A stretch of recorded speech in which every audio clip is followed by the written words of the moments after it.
Hello everyone and welcome back to the YouTube channel. I'm very glad to have you here. So as the title suggests, today I will be trying Procreate. Let me see if you can see that. Procreate for the technically the first time. I'll be giving my recorded first impressions. I have tested the app slightly, to get a feel for it, but this is what I could call the official testing and first impression stuff like that. So the video is going to have two parts.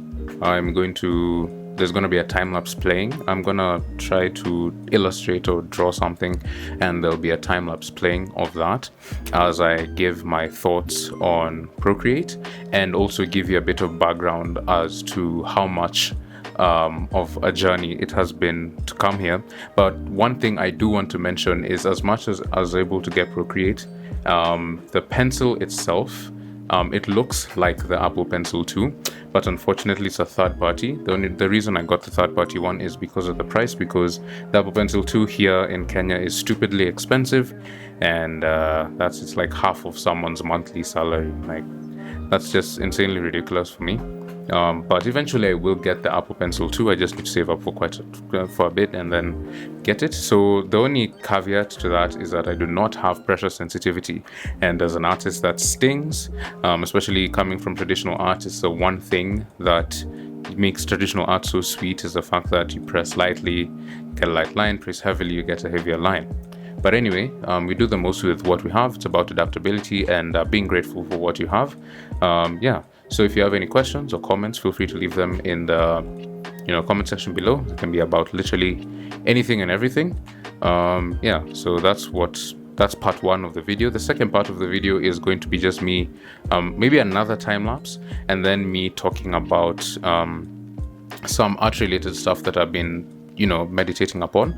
Also, another reason that the channel has not been very active is because I fell ill a few weeks ago, and I am still recovering. But I'll recover eventually. It's gonna take a while, but I'll recover eventually.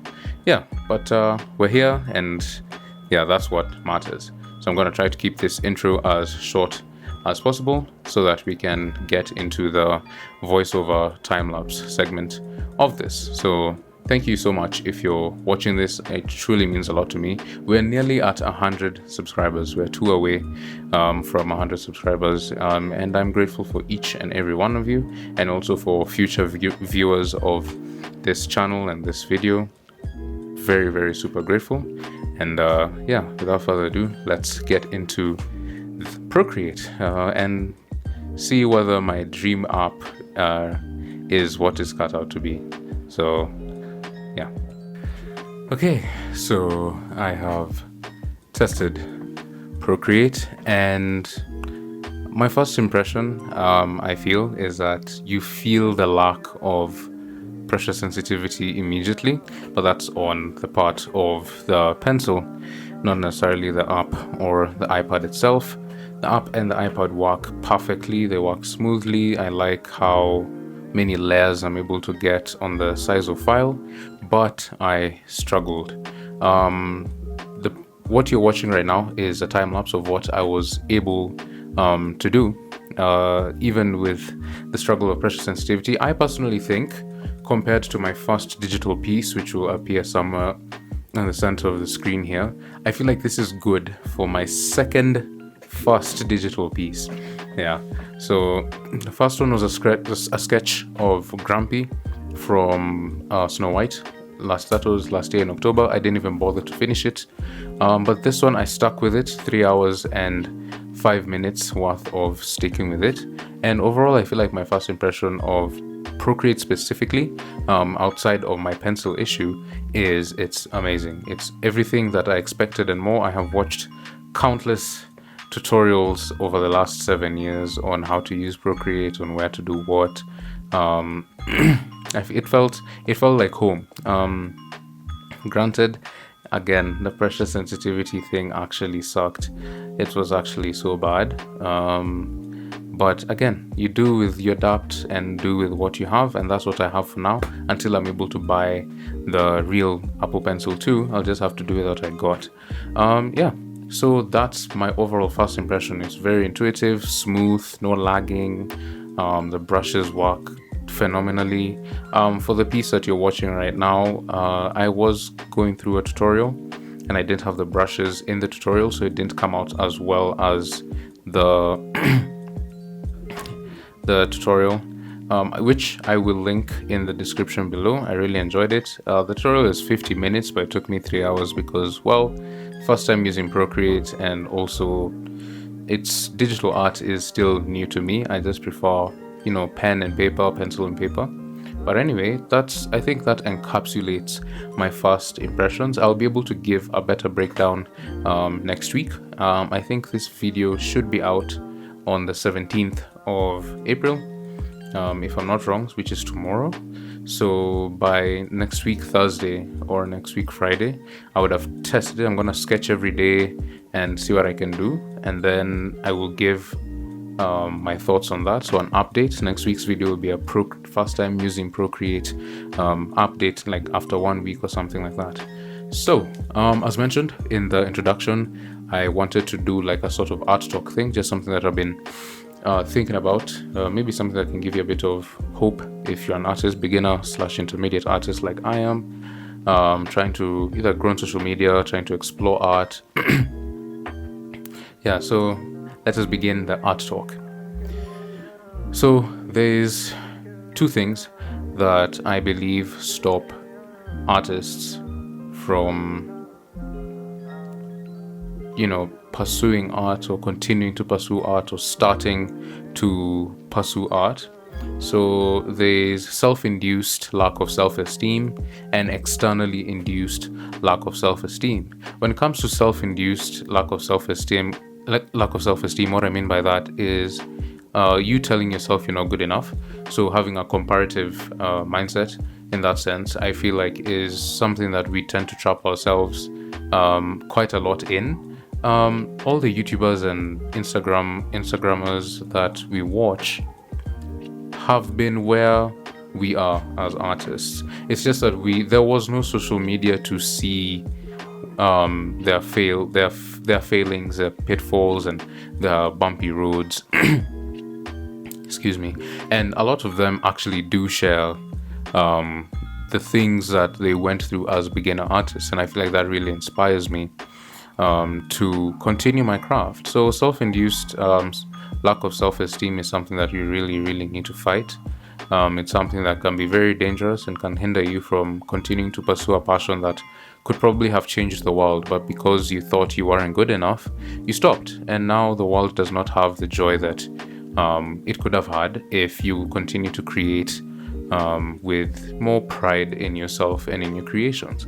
Nothing is perfect. Even the time lapse you're watching right now, personally, just struggling for 3 hours, I was like, oh, you know what? It is what it is. I did my best, and it's good for my first piece in Procreate as a traditional artist who has only been drawing for 2 years. So you give yourself a pat on the back for just completing things, and I feel like that's one of the ways that you can be able to just lift yourself up when you're bringing yourself down in regards to self-esteem. And I want to challenge you to do this every time you make a piece, even if it's a 5-minute sketch, and even if it's a drawing you didn't like, whatever it is, I want you to say, at least I did it, and it's complete, and it's saved somewhere, whether it's digitally or traditionally. I have done it. I spent time working on this, therefore it is good. That's the only metric you need. It doesn't matter how many likes it gets on social media, whether it's really good or not doesn't really matter, unless you're studying something specific for school, unless it's something like that. If it's just your personal art, you decide whether it's good or not.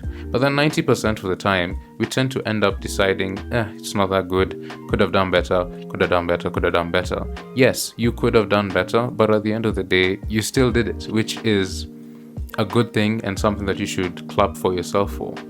And now the external lack of self-esteem, though, externally induced lack of self-esteem. What I mean by this is a lack of self-esteem that comes from a form of, like, it's not you.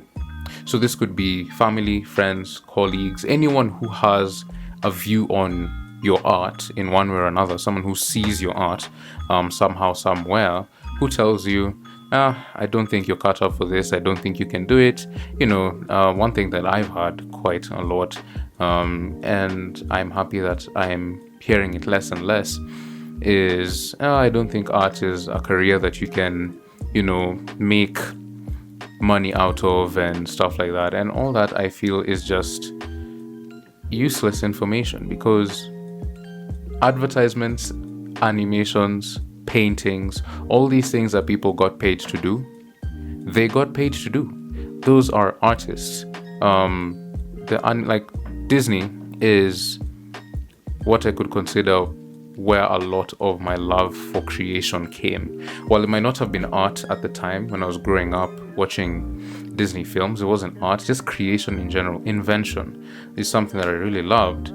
And people were paid to do these things. So when you hear, I don't think art is a career that you can, make money out of, then imagine the world without cartoons and then repeat that statement, because people got paid to do those things. So I just try to remind myself that every time I encounter a situation in which someone is saying, do you really think this thing is good?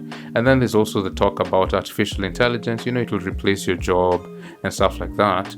Well, no. And I have talked about this extensively on my podcast, Yodaverse, which will be linked down below if you want to go listen to that. I've done an episode on why artists won't be replaced by AI. You can go and check it out, link in the description. But anyway,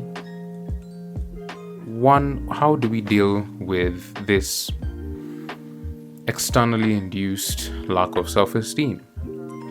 First thing, block out the noise. Every time someone says something negative or appalling about your art, like, you'll never improve, maybe art is just not for you, you can't make money out of art, let that information flow through one ear and out the other. Assume you didn't even hear them and continue pursuing your art. At the back of your mind, always think, it's me doing the art, not them. While constructive criticism is very good, and it's something that you should give yourself and that you should receive from others, blatant criticism is not very good and can be demotivating and stops you from creating.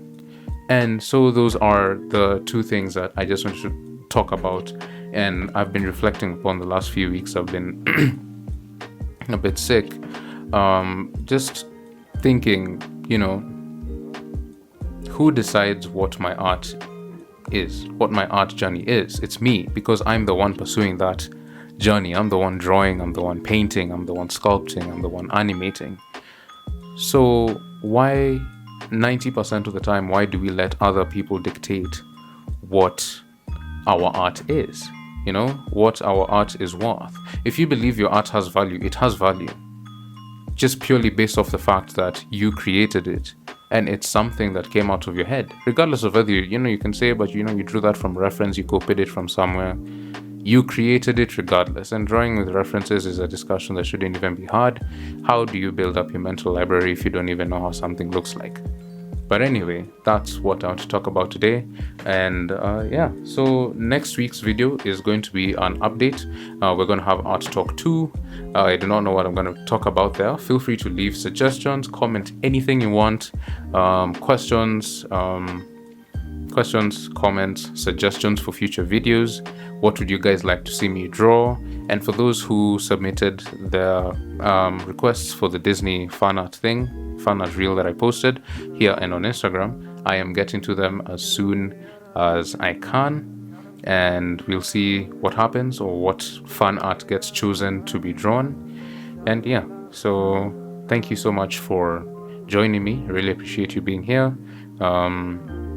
Nearly at 100 subscribers, which is pretty big for me, because you might think 100 subscribers is small because there are channels with millions, but if 100 people came to see me do something, whether it's drawing or speaking or whatever, I would be more than overwhelmed as to the amount of people that is.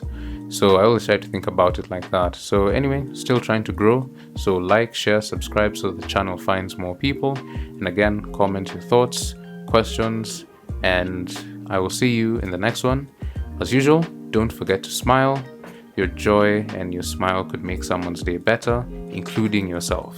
So take care, and I'll see you in the next one. Goodbye.